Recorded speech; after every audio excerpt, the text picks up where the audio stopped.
부활의 아침 예배하는 우리들에게 주님께서 은혜와 평강 내려주시기를 바랍니다. 오늘은 룻기 1장 8절에서 18절 어머니의 하나님이 나의 하나님이 되시리니 라는 제목으로 말씀 전하겠습니다.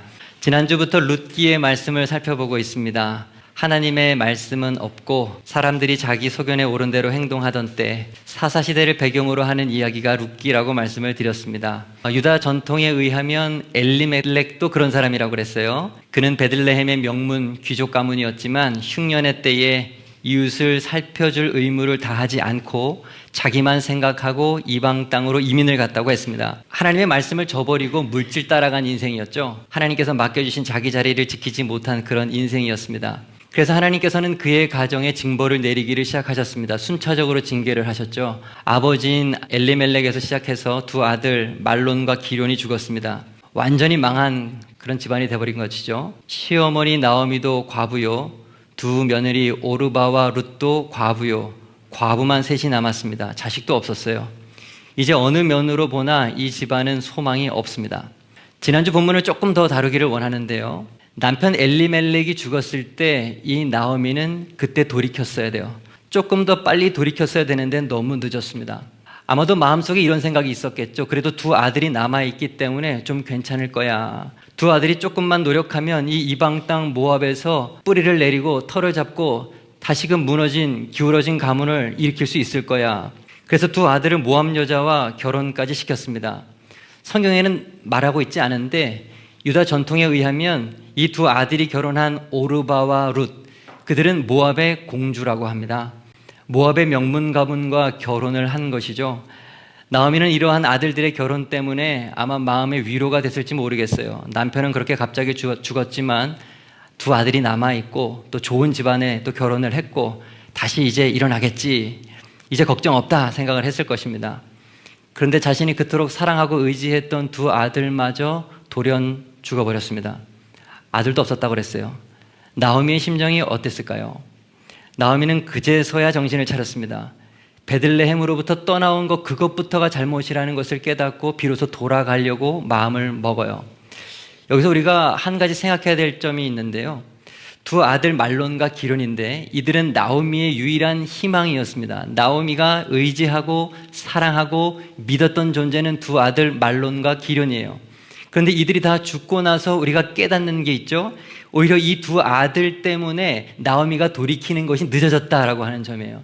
두 아들만 없었다면 빨리 베들레헴으로 돌아갔을 텐데 두 아들이 이 엄마를 막은 것이죠. 여러분, 두 아들에게는 이름이 있잖아요. 말론과 기럐. 그 이름은 각각 뜻이 있는 이름이에요. 말론은 병들다, 아프다라고 하는 뜻을 가지고 있고, 기럐은 소모되다, 쇠하다라고 하는 뜻을 가지고 있습니다.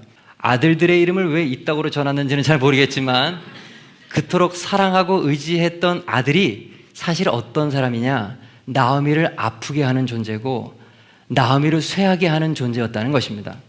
여기서 우리가 큰 교훈 하나를 얻을 수가 있죠. 하나님보다 더 사랑하고 의지하는 것, 결국 그것은 나를 아프게 하고 쇠하게 하는 것이다. 결국 나의 말론이요 나의 기럐이다 라고 하는 것이죠. 이사야 선지자가 이런 말씀을 했습니다. 너희는 인생을 의지하지 말라. 그의 호흡은 코에 있나니 새말 가치가 어디 있느냐. 오늘 룻기 1장은 이것을 우리들에게 경고하고 있는 것입니다. 도대체 내가 의지하고 있는 것이 무엇이냐. 결국 쇠하여지고 말 것, 결국 너를 아프게 할 그것을 의지하고 있는 것은 아니냐. 허탄한 것에 소망을 두지 말라라고 가르쳐주고 있는 것이죠. 하나님께서 이스라엘 백성을 출애굽시키기 위하여서 모세를 부르셨습니다. 시내산 광야, 가시나무 떨기 불꽃 가운데서 모세를 찾아오셨죠. 내가 이스라엘 백성의 부르짖음을 듣고 그의 신음소리를 들었다. 내가 너를 그들에게 보내겠다. 하지만 모세를 거절하죠. 내가 누구길래 바로 왕한테 갑니까? 저는 못합니다. 그때 하나님이 말씀하셨습니다. 모세야, 네 손에 있는 게 무엇이냐? 지팡이입니다. 그거 던져라. 지팡이를 던져라. 이것은 내가 의지하는 것을 버리라는 거예요. 내가 그토록 믿고 있는 것이 사라져야 네가 나를 의지한다라고 말씀하시는 것입니다. 그거 던졌더니 뭐가 됐습니까? 뱀이 되었죠. 내가 그토록 믿고 의지하는 것의 정체가 뱀이라는 것을 눈으로 보여주는 사건이었습니다. 여러분, 하나님의 도움을 받기를 원하십니까? 그렇다면 여러분 손에 지금 움켜쥐고 있는, 여러분이 그토록 의지하고 있는 그것을 집어 던져야 돼요. 집어 던질 때 하나님은 돕기 시작하시는 것입니다. 그것이 말론과 기론입니다. 여러분이 붙들고 있는 그것이 여러분을 쇠하게 하고 여러분을 아프게 하는 거예요. 우리는 참 이상하죠? 사랑해야 할 것은 사랑하지 않고 사랑하지 말아야 할 것은 자꾸 사랑해요. 결국 우리를 아프게 하고 쇠하게 하는 말론과 기론은 사랑하고 우리의 진짜 도움이 되시는 하나님은 의지하지 않아요. 그러니까 우리는 죄인인 것이죠. 야곱도 그랬죠. 형을 피해서 외삼촌인 라반의 집으로 도망가지 않았습니까? 근데 거기서 사랑에 빠지죠. 둘째 딸 라헬을 사랑하게 됩니다. 곱고 아름다웠다라고 성경은 라헬에 대해서 설명을 하죠. 근데 희한하게 하나님은 그 예쁜 라헬을 허락하지 않아요. 오히려 바라지도 않았던 시력이 좋지 않은 레아를 아내로 허락하죠. 7년 더 일해서 둘 다 얻습니다. 하지만 야곱의 마음은 죽기까지 라헬에게만 가 있었어요. 라헬만 사랑했습니다. 레아는 언제나 야곱에게 눈밖에 여자였죠. 근데 참 신기한 것, 하나님은 레아에게 오히려 자녀의 복을 더 주셨고 하나님의 구원의 역사를 이루셨어요. 하나님의 계보인, 믿음의 계보인 유다가 이 레아를 통해서 낳았죠. 우리의 선택은 언제나 어리석다라는 것을 가르쳐주는 것입니다. 여러분, 내가 바라는 것보다 하나님께서 허락하시는 것이 옳은 거예요.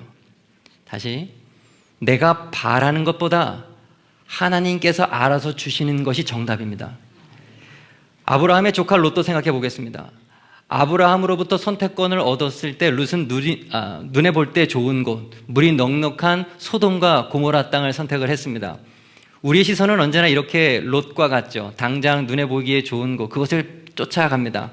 그러나 하나님께서 주시는, 하나님은 누구에게 복을 주셨습니까? 젖과 꿀이 흐르는 땅이 아니라 복의 근원이 되시는 하나님과 함께하는 아브라함과 하나님은 함께 하셨고 그에게 복을 내려주셨어요. 오늘 룻기 1장을 통해서 우리는 다시 한번 내 사랑이 어디로 향해야 하는가, 나는 누구를 의지해야 하는가 분별해야 될 것입니다. 우리의 마음이 온전히 하나님께로 향할 수 있기를 축복합니다. 조금 늦었지만 나오미는 비로소 깨닫고 고향 베들레헴으로 돌아가고자 합니다. 두 며느리를 데리고 길을 떠났어요. 그런데 가다 보니 며느리들이 걱정이에요. 베들레헴으로 가면 지금 모압에서 자기가 당했던 고통과 똑같은 고통을 며느리가 당할 것이 생각이 났던 것이죠. 이방 땅에 과부로 사는 거, 나로 족하지 내 며느리는 그노른 고통을 안 당했으면 하는 마음이 생겼을 것입니다. 그래서 이방 땅에서 사는 것만큼이라도 면해주고 싶어서 그에게 권면합니다. 8절, 나오미가 두 며느리에게 이르되 너희는 각기 너희 어머니 집으로 돌아가라. 어서 가라. 하지만 두 며느리가 다 거절해요. 9절 하반절, 그들이 소리 높여 울며 나오미에게 이르되 아니니이다, 우리는 어머니와 함께 어머니의 백성에게로 돌아가겠나이다 하는지라. 그래서 다시 한번 이 나오미가 진심으로 그들에게 또 돌아가라고 권면해요. 11절, 나오미가 이르되 내 딸들아 돌아가라. 너희가 어찌 나와 함께 가려느냐? 내 태중에 너희 남편들 아들들이 아직 있느냐? 이 11절은 유대인들의 계대 결혼 제도를 알아야지 이해가 되는 그런 본문이에요. 계대 결혼이라고 하는 것은 말 그대로 대를 이어서 결혼을 한다는 제도예요. 결혼을 했는데 남편이 죽으면 남편의 동생이 형수를 취하는 거죠. 형수랑 결혼해서 이제 대를 잇게 하는 게 유대인들의 그런 전통이었습니다. 나오미가 이 계대 혼인 제도를 근거로 지금 말하는 거예요. 니들이 알지만 난 지금 아들이 없다. 내가 다 늙어서 남편도 다시 얻을 수가 없다. 만약에 오늘 밤에 남편을 두어서 애를 갖는다 한들, 그래서 애를 낳는다 한들 그가 자랄 때까지 니들이 어떻게 기다리겠느냐. 어서 가라. 니들이 나랑 같이 있는 게 나에게 더 힘이 드는 거다. 좀 가라. 이러한 간곡한 시어머니의 부탁에 둘째 며느리였던 오르바는 모압으로 돌아가요. 14절, 그들이 소리 높여 다시 울더니 오르바는 그의 시어머니에게 입맞추되, 시어머니와 인사를 하고 모압 땅으로 돌아갔다는 거죠. 세상으로 갔다는 것입니다. 공주의 삶으로 돌아갔다는 것이고, 이것은 모압의 신에게로, 모압의 종교로 돌아갔다는 것을 의미하는 거예요. 15절에 그것이 분명히 나오고 있어요. 보라, 내 동서는 그의 백성과 그의 신들에게로 돌아갔다. 오르바의 선택은 다른 선택이 아니라 종교적인 선택이었고 신앙적인 선택이었어요. 오르바는 세상 신을 따라간 것입니다. 그런데 룻은 달랐어요. 14절 하반절, 룻은 그를 붙쫓았더라. 시어머니인 나오미를 따라간 것이죠. 여기 붙쫓다라고 하는 단어가 나오는데 이 단어는 두 개의 물체가 물리적으로 완전히 딱 달라붙어서 떨어지지 않는 그런 상태를 말하는 것입니다. 아교를 붙어서 완전히 붙어버렸을 때를 붙쫓다, 이런 표현을 쓰는 거예요. 그러면서 룻이 아주 유명한 말을 남기죠. 16절, 17절입니다. 내게 어머니를 떠나며 어머니를 따르지 말고 돌아가라 강권하지 마옵소서. 어머니께서 가시는 곳에 나도 가고 어머니께서 머무시는 곳에 나도 머물겠나이다. 어머니의 백성이 나의 백성이 되고 어머니의 하나님이 나의 하나님이 되시리니 어머니께서 죽으시는 곳에서 나도 죽어 거기 묻힐 것이라. 이렇게 두 며느리 오르바와 룻은 각각 갈라지게 돼요. 자기의 길을 가요. 하나는 모압으로 가고 하나는 시어머니를 따라서 베들레헴으로 가는 것입니다. 둘 다 처음에는 어머니와 함께 있겠다고 했어요. 어머니를 떠나지 않겠다고 울면서 고백을 했었습니다. 그런데 오르바는 고백만 했고 따르지 않았고 룻은 고백한 대로 끝까지 어머니와 함께 베들레헴으로 갔습니다. 여러분, 이것이 우리들에게 가르쳐주는 것이 무엇이에요? 고백만 하다가 세상으로 돌아가는 사람이 있고 고백한 대로 끝까지 따르는 자가 있다는 것입니다. 너무 중요한 얘기죠. 고백만 하고 세상으로 돌아가는 사람이 있고 고백한 것 그대로 끝까지 주님을 붙잡는 사람이 있다. 예수님께서 십자가 지시기 전날 밤에 베드로가 주님께 고백을 했어요. 뭐라고 고백했습니까? 모두 주를 버릴지라도 나는 결코 버리지 않겠습니다. 하지만 우리는 잘 알죠. 이것은 고백뿐이라는 것을. 그날 밤에 베드로는 3번이나 주님을 부인했습니다. 고백만 했지 순종은 못했어요. 여러분, 우리도 얼마나 많은 고백을 합니까? 얼마나 많은 기도를 하고 얼마나 많은 결심을 하고 얼마나 많은 약속을 합니까? 얼마나 많이 다짐합니까? 그런데 그러한 다짐과 결심과 약속과 고백이 다 이루어집니까? 그렇게 살아가십니까? 예수님께서 가버나움에 계실 때 한 서기관이 예수님을 찾아왔어요. 한 서기관이 나와 예수께 아뢰되 선생님이여 어디로 가시든지 저는 따르리이다. 방금 전에 주님께서 산상수훈 설교하실 때 그 설교를 들었던 것 같아요. 수많은 이적을 행하실 때 그것도 다 보았던 것 같아요. 그러니 그분을 선생으로 모시고 평생 따르겠다고 마음에 막 결심이 뜨거움이 생겼겠죠. 주님 따르겠습니다. 그런데 주님께서 뭐라고 대답을 하십니까? 여우도 굴이 있고 공중의 새도 거처가 있으되 인자는 머리 둘 곳이 없다. 너 정말 나 따를 수 있겠냐? 나 머리 둘 곳도 없는 사람인데, 나의 제자가 된다는 것은 희생하는 삶을 사는 것인데, 십자가 지는 삶을 사는 것인데 정말 날 따를 수 있겠니? 고백이 중요한 것이 아니라 순종하는 것이 중요한데, 입술로 말하는 것보다 삶으로 말씀을 살아내는 것이 어려운데 정말 그럴 수 있겠니? 묻고 계시는 거예요. 고백만 했던 오늘 오르바, 모압의 과거로 공주였던 삶으로 돌아갔고요. 끝까지 순종한 룻은 어머니를 따라서 베들레헴으로 갔습니다. 오르바는 세상을 택한 불신자를 상징하는 것이고 룻은 하나님을 끝까지 붙들은 믿는 사람들, 교회를 상징하는 것입니다. 고백만 했던 오르바가 되지 말고 고백한 대로 끝까지 순종하는 룻과 같은 우리 모두가 될 수 있기를 간절히 바랍니다. 여기서 흥미로운 유대 전승 한 가지를 말씀드리겠습니다. 성경에는 없지만 이것은 유다 미드라시에 기록되어 있고 유다 대백과사전에 기록되어 있는 이야기이고 지금 유대인들은 이것을 다 알고 있는데 우리는 잘 모르는 이야기입니다. 오르바, 모압으로 돌아갔다고 했잖아요. 거기서 다시 결혼을 하고 새로운 삶을 살았는데요. 그의 후손에서 누가 나오는지 아십니까? 골리앗이 나옵니다. 골리앗은 오르바의 증손자예요. 룻은요, 시어머니 나오미와 함께 베들레헴으로 가죠. 우리가 이제 앞으로 보게 되겠지만 거기서 기업물을 짜 보아스를 낳고 아들을 낳는데 그가 오벳이죠.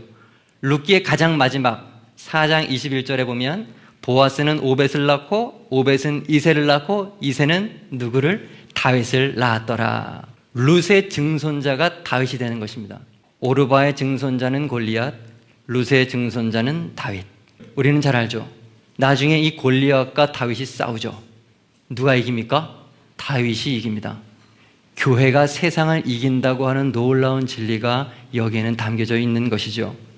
이 오르바와 룻, 두 여인의 인생을 갈라놓는 결정적인 장면이 바로 오늘 우리가 읽은 이 본문인 거예요. 처음에 이 둘은 같았어요. 똑같이 어머니에게 자신의 믿음을, 어머니를 떠나지 않겠다고 하는 고백을 둘 다 했습니다. 하지만 누구는 고백만 했고 누구는 그 고백대로 지켰어요. 이제 우리의 선택이 남았죠. 여러분, 우리는 어떤 길로 가야 하겠습니까? 룻의 길을 가기를 바랍니다. 모압의 공주의 삶을 포기하고 낯선 땅, 어머니의 하나님이 계신 그 땅 베들레헴으로 담대하게 믿음의 걸음을 걷는 여러분이 될 수 있기를 간절히 축복합니다. 자, 이제 여기에서 우리가 궁금한 게 있어요. 참 궁금한 게 있는데, 이 룻이라고 하는 며느리가 어떻게 시어머니를 쫓아갈 수가 있었을까요? 어떻게 모압이 아니라 나오미를 선택을 할 수 있었을까요? 분명 베들레헴으로 가면 고생할 것이 뻔하잖아요. 시어머니는 나이가 들었고 시어머니를 먹여 살리는 것은 자기밖에 없고 남자는 아무도 없지 않습니까? 자기는 게다가 이방인이에요. 과부입니다. 그런데 왜 그 길을 선택했을까요? 룻의 입장에서 가만히 생각을 해보십시오. 시어머니를 따라갈 이유가 하나도 없어요. 유대 집안에 결혼을 해서 10년을 살았잖아요. 여호와 하나님을 믿는 집안이라고 해서 이제 왔는데 살아보니 어떻습니까? 얘기를 들어보니까 시아버지라고 하는 분은 모압에 이민을 와서 얼마 되지 않아서 돌아가셨다고 그러고 자기 남편도 죽고 시동생도 죽고 안 되는 집안이잖아요. 뭐 되는 게 하나도 없어요. 당연히 그의 마음속에 그냥 내가 잘 먹고 살았던 공주였던 모압 땅으로 돌아가는 게 맞다라고 생각하는 게 옳지 않겠습니까? 왜 그런데 나오미를 선택하고 고생할 것 뻔히 알면서 베들레헴으로 가는 것일까요? 룻은요, 시어머니 나오미를 통해서 하나님을 보았기 때문에 그렇습니다. 앞에서 나오미가 했던 말들을 좀 가만히 보겠습니다. 나오미가 두 며느리에게 이르되 너희는 각기 너희 어머니의 집으로 돌아가라. 너희가 죽은 자들과 나를 선대한 것 같이 여호와께서 너희를 선대하시기를 원하며 여호와께서 너희에게 허락하사 각기 남편의 집에서 위로를 받게 하시기를 원하노라. 남편도 죽고 두 아들도 죽고 베들레헴으로 초라하게 가고 있는 이 상황에서도 나오미는 하나님을 잊지 않고 있는 것입니다. 룻은 지금 그걸 본 것이죠. 이상하다. 우리 어머니가 하나님을 버릴 법한도 한데 왜 이 하나님을 버리지 않는 거지? 이렇게 고달픈 인생을 살아가는데 끝까지 왜 하나님을 놓지 않는 거지? 우리 하나님은 자기 바람대로 되지 않아도 하나님께서 소원을 들어주지 않아도 더 큰 뜻을 가지고 계신 하나님을 믿고 있는 거구나. 하나님은 그런 분이시구나. 사람의 소원대로 움직이는 분이 아니시구나. 내 마음대로 할 수 있는 분이 아니시구나. 그렇다면 그 하나님을 나도 믿어야 되겠다라고 결심하는 것이죠. 그래서 고백하는 것입니다. 어머니의 하나님이 나의 하나님이 되시기를 원합니다. 여러분, 룻의 위대함은 여기 있는 거예요. 아무것도 되는 거 없고 뒤죽박죽 엉망진창인 이 나오미 시어머니를 보면서 하지만 그의 끝까지 믿음 버리지 않는 모습을 통하여 하나님을 발견했다는 거, 이게 그의 위대함인 것입니다. 더 훌륭한 건 나오미죠. 우리는 나오미처럼 믿어야 되는 것입니다. 아무것도 되는 일 없어도 끝까지 하나님을 붙들고 있어야 하는 것이에요. 아무리 힘들고 어려워도 끝까지 하나님 의지해야 됩니다. 왜냐하면 누군가 나를 보고 있기 때문에 그러는 거예요. 여러분, 안 믿는 남편이 여러분을 보고 계세요. 안 믿는 며느리가 여러분을 보고 있습니다. 여러분의 자녀도 여러분을 보고 있고 직장 동료도 여러분을 보고 있습니다. 다 여러분을 보고 있습니다. 여러분이 아무리 힘들어도 하나님을 끝까지 붙들면 언젠가 그들도 여러분을 통해서 하나님을 보게 될 것입니다. 그게 우리가 끝까지 믿음을 지켜야 하는 이유예요. 이렇게 정리할 수 있을 것입니다. 아무것도 되는 일 없어도 끝까지 하나님을 의지하는 것이 믿음입니다. 누군가가 그 믿음을 보고 하나님께로 돌아오는 거예요. 룻이 나오미를 선택한 이유, 바로 이것이었습니다. 어머니의 하나님이 나의 하나님이 되실 것입니다 라고 말했던 룻이 한마디 더 해요. 17절이죠. 어머니께서 죽으시는 곳에서 나도 죽어 거기 묻힐 것입니다. 만일 내가 죽는 일 외에 어머니를 떠난다면 여호와께서 내게 벌 내리시고 더 내리시기를 원합니다. 여호와 하나님의 이름으로 맹세까지 지금 하고 있죠. 더 이상 나오미는 이 룻을 고향으로 돌려보내지 못합니다. 하지만 그 마음은 굉장히 복잡할 거예요. 그렇지 않아도 완전히 망한 삶 아니에요? 이방 땅에 와서 쫄딱 망해서 지금 빈털터리로 고향으로 돌아가잖아요. 남편도 잃고 두 아들도 잃고 고개를 들지 못할 이 상황인데 지금 이방 며느리까지 데리고 가는 거예요. 답답했을 겁니다. 나오미에게 이 며느리는 심지어 짐 같은 존재였겠죠. 그렇게 둘은 베들레헴으로 갑니다. 아니나 다를까 사람들이 수근거려요. 19절. 이에 그 두 사람이 베들레헴까지 갔더라. 베들레헴에 이를 때 온 성읍이 그들로 말미암아 떠들며 이르기를 이가 나오미냐 하는지라. 저거 나오미 아니야? 남편은 어디 갔대? 아들도 둘 있었던 것 같은데 행색은 왜 저래? 옆에 있는 저 여자는 누구지? 이방 여자 아닌가? 이 모든 조롱의 소리를 듣고 나오미가 탄식하듯 이야기를 합니다. 나를 나오미라 부르지 말고 나를 마라라 부르라. 맨 밑에 너희가 어찌 나를 나오미라 부르느냐 하니라. 나오미라 부르지 말고 마라라고 불러주십시오. 나오미가 뭡니까? 그 이름의 뜻은 즐거움, 기쁨이라고 하는 뜻을 가지고 있죠. 나를 즐겁다, 기쁘다 그런 이름으로 부르지 말고 마라, 슬픈 것, 쓴 것, 쓰다라고 나를 불러달라는 거예요. 인생의 마지막 절규죠. 모든 것을 다 포기한 사람의 간청입니다. 나는 마라다. 내 인생은 슬프고 내 인생은 쓰다. 나옴이라고 부르는 것 자체가 나를 조롱하는 것이니 그런 부름을 멈춰 주십시오. 마라라고 불러주십시오. 그런데 여러분, 룻기를 집에 가서 한번 뒤쪽을 쭉 읽어보세요. 마라라고 하는 단어는 다시 나오지 않습니다. 그 누구도 나오미에게 마라라고 부르지 않아요. 자기 자신도 자기 자신을, 나오미도 자기 자신을 마라라고 부르지 않습니다. 왜 그럴까요? 하나님께서 그의 인생을 포기하지 않고 역전시켜 주셨기 때문에 그렇습니다. 그렇습니다. 내가 나를 포기해도 하나님은 나를 포기하지 않아요. 모든 사람은 자신의 삶을 마라라고 여깁니다. 내 인생은 굉장히 씁니다. 그런데 하나님이 그러한 우리들의 인생을 달게 만들어주시는 거죠. 출애굽한 이스라엘 백성이 홍해를 건너서 수르 광야로 들어갔습니다. 목은 너무나 마른데 마실 물은 없고, 그러다 마라에서 물을 발견한데 먹지는 못해요. 왜 그러냐면 그 물이 이름 그대로 너무 썼기 때문에 그렇죠.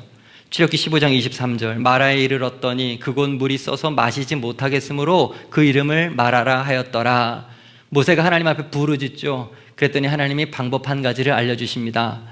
여호와께서 그에게 한 나무를 가리키시니 그가 물에 던지니 물이 달게 되었더라. 한 나무를 그 쓴 물에 던졌더니 그 물이 달아지게 돼서 이스라엘 백성의 가란 목을 다 취게 됐다라고 하는 이야기죠. 여러분, 이 마라의 쓴물을 달게 만들어준 한 나무가 뭡니까?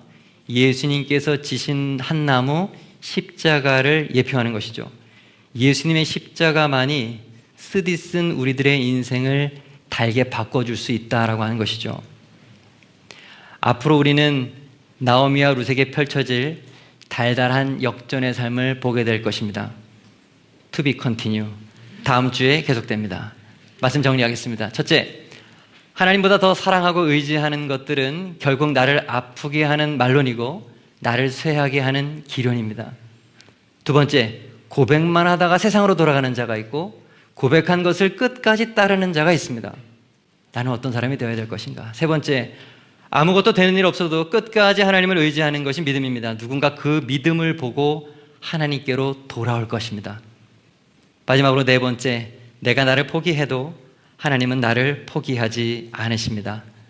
하나님은 여전히 나를 나오미라고 부르신다는 것을 잊지 마시기를 바랍니다. 기도하겠습니다.